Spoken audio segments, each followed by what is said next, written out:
Voilà, au travers, voilà, une petite vidéo qui va durer de manière très courte. Elle va être très très courte, cette vidéo-ci, toujours concernant les calculs des différentiels. Et vous allez pouvoir remarquer comment calculer une différentielle très rapidement, sans rien démontrer, sur la base de choses déjà connues qui ont été démontrées. Donc il ne suffit plus de refaire une redémonstration complète, mais tout simplement employer les formules directement comme elles ont été, je veux dire, établies auparavant au travers de démonstrations. Donc, ceci étant dit, on va calculer directement la formule, euh, la dérivée de la sécante de t plus tangente de t. Voilà. Proposons-nous de calculer ceci. Eh bien, vous allez voir que ça va prendre très peu de temps. Très peu de temps, contrairement à s'il fallait tout redémontrer. Voilà. Alors, la séquente T, c'est une formule directe, puisqu'en fait, il faut aller voir l'annexe numéro 1.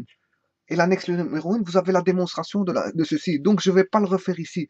Donc, la formule de ceci, oui, avant de faire ça, je m'excuse, la différentielle d'une somme de termes, est égale à la somme des différentiels. Donc, la différentielle, j'ai bien dit là parce qu'il n'y en a qu'une seule, la différentielle d'une somme est égale à la somme des différentiels, maintenant des différentiels, puisqu'il y en a deux. Des différentiels. Voilà. Donc, la différentielle de séquente de t, ben, c'est une formule directe. Je vais réécrire, hein, séquente de t. T étant une variable, et la différentielle de la tangente de t. Donc, il suffit de séparer. La différentielle d'une somme est égale à la somme des différentiels. La différentielle d'une somme est égale à la somme des différentiels. Voilà. Et maintenant, on a affaire à des formules directes. C'est ici qu'on a affaire à des formules directes.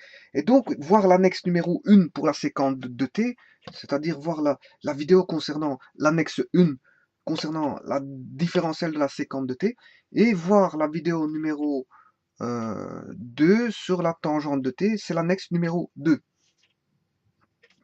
Et donc, sans démonstration, enfin la démonstration a été faite dans les vidéos, et donc je vais mettre directement le résultat. Et le résultat, nous savons que la différentielle de sécante de t, c'est sécante t fois tangente t, et que nous avons vu sur la vidéo numéro 2, la différentielle de la tangente de t vaut sécante carré t. Voilà.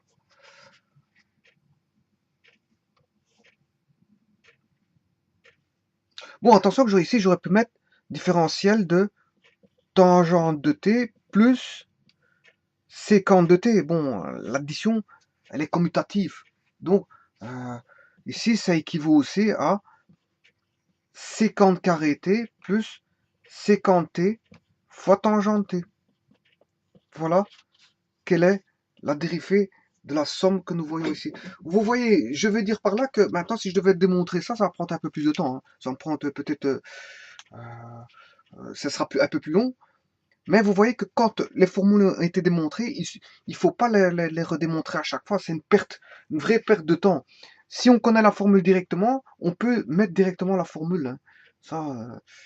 Ça c'est pas un problème. Maintenant, si on est dans une classe constituée d'étudiants, si le professeur veut voir la démonstration hein, de la séquente, ben, à ce moment-là, c'est à lui à vous dire qu'il veut voir la démonstration de la séquente. Hein, pour ne pas marquer directement. Ça, normalement, c'est censé être connu. Hein.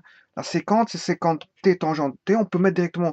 Mais maintenant, il y a des professeurs qui veulent voir la démonstration. Alors, à ce moment-là, il faut redémontrer sur une feuille annexe la démonstration de séquente T, puis reprendre que séquente T vaut séquente T fois tangente T. Voilà. Et redémontrer, s'il veut, le professeur veut que qui veut voir le développement de la dérivée de la tangente T, ben, s'il veut une annexe, ben, il faut lui faire une annexe concernant la tangente T, mais en vérité, ces deux-ci sont des formules directes. C'est du connu. C'est du connu. Voilà. Je vous remercie beaucoup.